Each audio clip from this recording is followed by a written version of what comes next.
Tere! Täna ei alustama enda tutvustamisest, vaid tutvustan hoopis meie uut Bayeri kolleegi.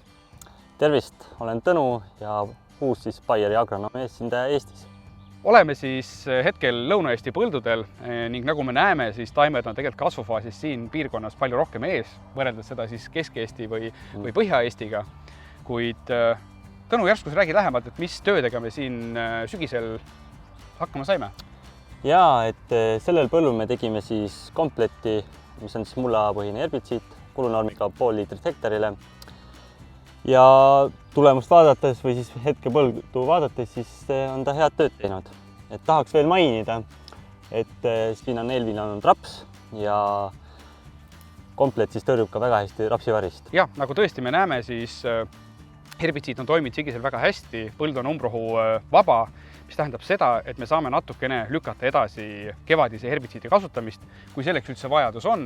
Antud juhul ma ütlen, et umbrohtusi siin ei ole, sellega tegelikult ka umbrohutõrje me saame üldse siin tegemata jätta. Jaa, et me saame nüüd herbitsiidi edasi lükata, kuid mis oleks siis nüüd järgmine töö, mida me peaksime tegema?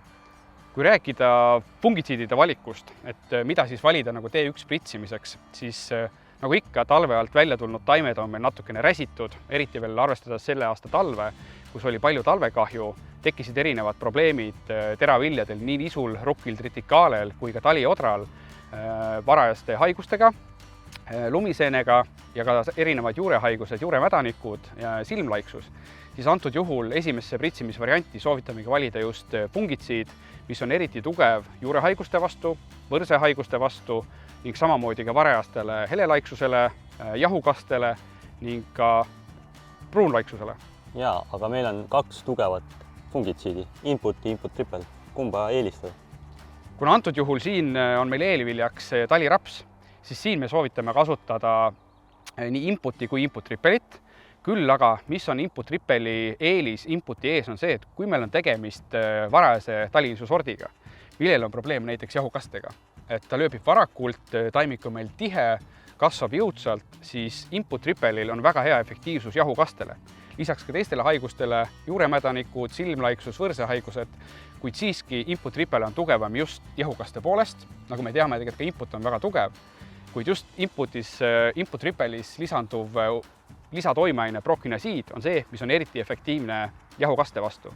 Kui teil on taliviljadel tihedad külvid, varajased sordid, siis sinna me soovitame valida input triple'i. Ja kui tegemist on näiteks külvikorras nisu järgi, nisu teravilja järgi, kus ka kõrretüüd on meil rohkem sinna põllu peale jäänud, siis haiguste ennetamiseks, varajase helelaiksuse vältimiseks ja ka pruunlaiksuse vältimiseks soovitame kasutada inputi kulunormiga 0,8 liiter hektarile ja seda just sellepärast, et antud kulunormiga saavutame parima efektiivsuse nii juure kui ka võrse haigustele. Ning tasub ära mainida ka veel seda, et kuni T1 pritsimisel teise kõresõlmeni suudame me põllu pealt tõrjuda silmlaiksust, mis ongi just nisu järgi külvikordades põhiprobleemiks ning silmlaiksust ei ole võimalik enam teiste fungitsiidega hiljem tõrjuda. Et T1 fungitsiid paneb aluse tugevale saagile. Aga Karel, sa mainisid inputi kulunormi, aga mis on input triple'i kulunorm? Input triple'i kulunorm on üks vahemik, mis ongi tegelikult ainult 0,75 liitrit hektarile ning selle 0,75 normiga tegelikult on meil T1 pritsimise ajal kaetud 3-nädalane kaitse. Vastavalt inputi kulunormile on see mõjuaeg natukene pikem, sest ka kulunorm on suurem, kuid efektiivsuse poole pealt on nad väga head valikud T1 pritsimisse.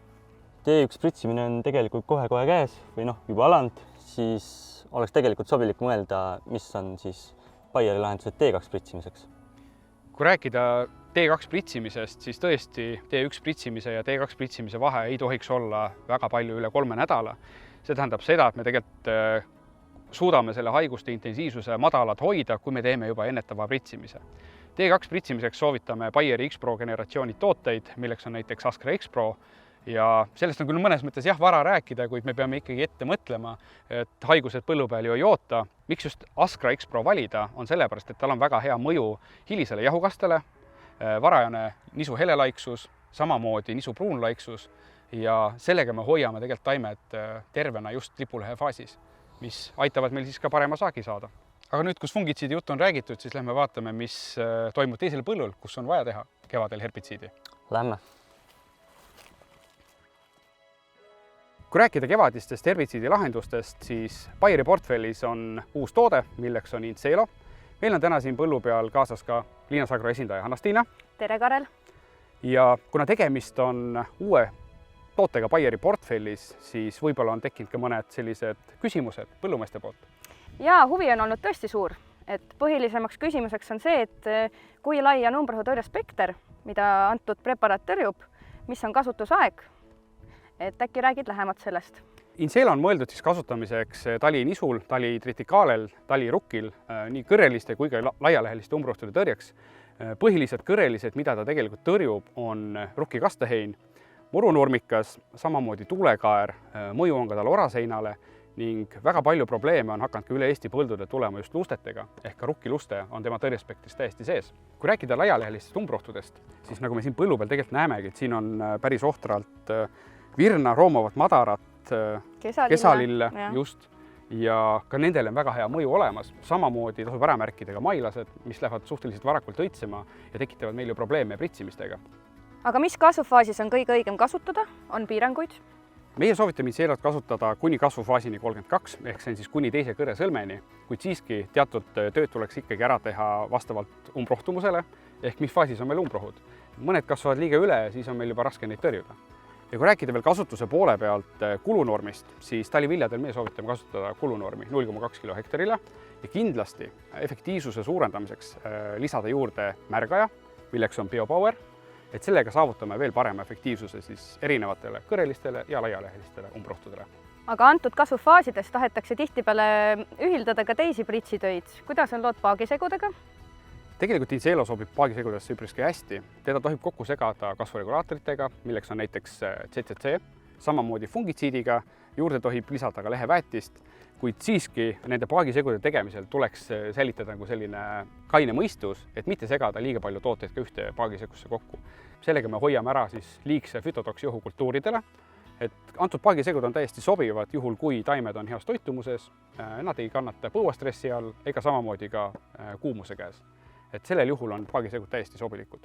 Aga sügisel, et kui kevadel on Incelot põllu peal kasutatud, kas esineb järelmõjusid, kuidas peaks harimine olema? Järelkultuuride osas sügisel tegelikult piirangud piiravad sellega, et juhul kui külvata sinna taliteravilja, siis on vajalik pindmine mulla harimine vähemalt siis 10 cm sügavuselt ja kui plaanis on külvata sinna talirapsi, siis on vajalik sügav künd, et vältida liigset ohtu kultuurile. Aitäh sulle, Karel, vastuste eest. Et kui tekib lisaküsimusi, siis võib ühendust võtta Linas Agro meeskonnaga või pöörduda Bayeri esindajate poole. Aitäh, Anastiina, siia tulemast ja minuga arutamast ning kohtume põldudel. Kohtume põldudel.